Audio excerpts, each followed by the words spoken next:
The federal government's deeply flawed misinformation laws must be abandoned in light of new IPA research revealing the entrenched bias of Australia's so-called fact-checking organisations. Under these proposed new laws, social media companies must censor misinformation to the satisfaction of a government agency or face huge fines.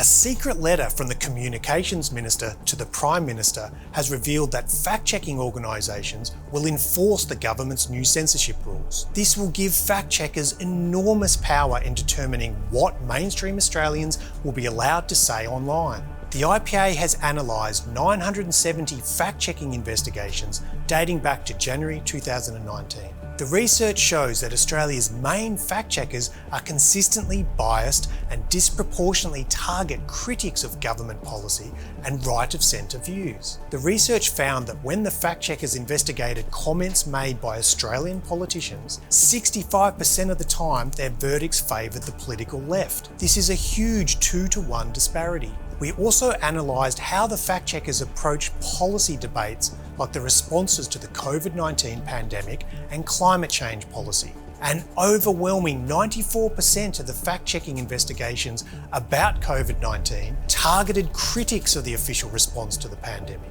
In the case of climate change, 81% of fact-checking investigations target skeptics of the climate change agenda. RMIT Fact Lab has never fact-checked a single claim made by an advocate of COVID-19 or climate change policy, not a single one. This means that the government was never held to account during the pandemic for its dubious claims of following the science. It also means that climate change activists are never scrutinised in the same way that critics of this agenda are. A key principle of the International Fact-Checking Network, the private fact-checking accreditation body, is that signatories commit to non-partisanship and fairness, and to not concentrate their fact-checking unduly on any one side.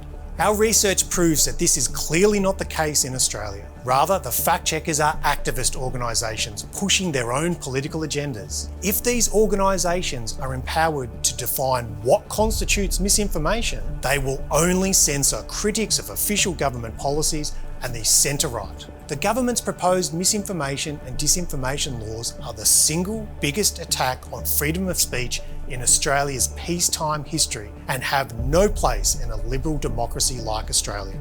If you would like to know more about the IPA's research, visit our website at ipa.org.au.